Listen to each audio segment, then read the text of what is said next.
Today we've got the Maiden flight on the Xfly B-1. Let's take a look at the equipment we've got for today. We got a SMC 6S 6200 HV, 8360T Spectrum receiver. We've got it just shy of the receiver. Both battery straps are about even on the battery.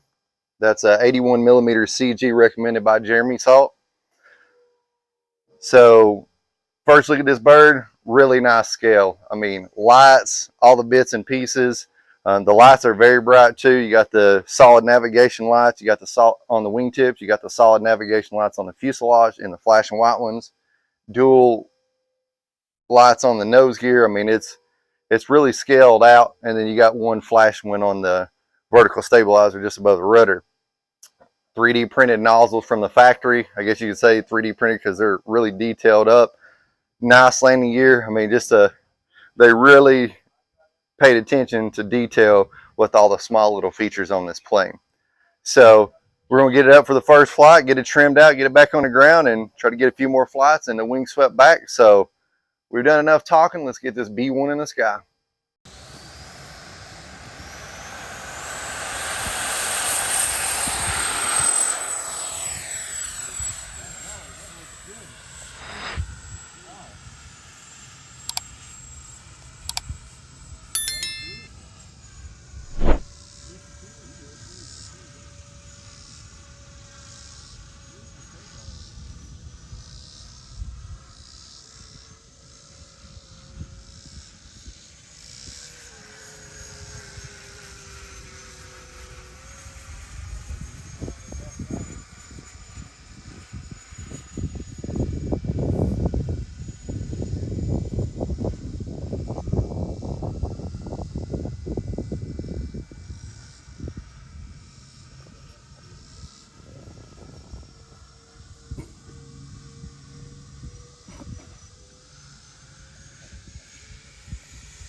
Maiden flight completed on the Xfly B-1.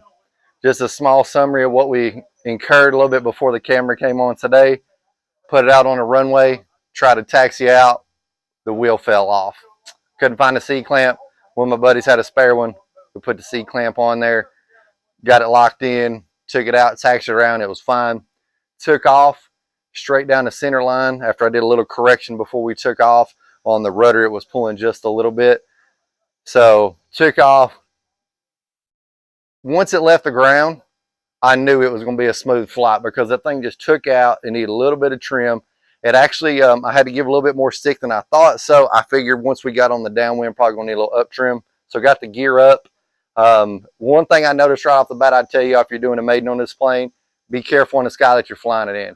The sky's a little hazy today out here. When I went on that first crosswind to base, I had the wings banked so I could see it, but it definitely could blend in some, so something you want to be aware of. Brought it around, got it trimmed out. CG's off just a little bit, so I'm going to adjust that on the next flight. However, brought it in. I'm using a good size pack, so I want to go ahead and shoot some approaches. We've got a smaller runway, 330 foot. So I didn't set up the reverse thrust. It's on the channel. I just need to activate it. I did that because when I looked online, people were, and I watched the videos, people were saying that it wasn't very effective. However, I think it would braked it a little bit. And when I made that turn right at the very end, it just barely touched the runway.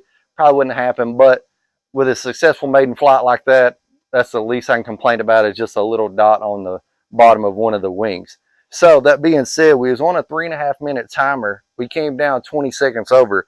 So we were 350 on the throttle. Now, as I mentioned, this is a 6200 SMC pack. One thing I want to let you know is the weight. It weighs 847 grams. So it's a little bit heavier than some of the heaviest 5000s, but it's really close. That being said, you can run this little bit bigger pack and get the extra milliamps for the flight time, and the weight's not way over what a normal 5000 is. So right there, we're at 35%, 381 across the board. So definitely a good place to come down, right around storage. And, you know, we probably could have done a couple more go-arounds. You'll notice that I did a few go-arounds and, you know, trying to get it lined out. At first, it felt like the nose was wanting to dive down. You'll notice on the first approach, it kind of porpoised quite a bit. And I was actually on my low elevator rate, but because of trying to get the nose up and it wanting to fight back down, I went around, adjusted the trim on it, and got it better. Brought it in a couple times. With this shorter runway, I was trying to land as far as I could down. That way, when I sat it down, I could get it turned around at the end of the runway. You'll notice, as I mentioned, when I came down and landed and turned around, one of the wheels popped off again. So I'm going to have to throw a little bit of CA on there, maybe try to get them to hold a little bit better, and hopefully, you know, won't have any more issues out of the wheels popping off. But my overall first impression of this plane, it flies really smooth. You know, some of you are going to ask in the comments, AS3X, no AS3X. No AS3X on that flight. I had it set up for low and high gains to kick it in because we do got a fair amount of wind and it's fairly turbulent today. So it's not, and we've got some gusts coming through. That being said, it flew very smooth without it. It's a very stable plane.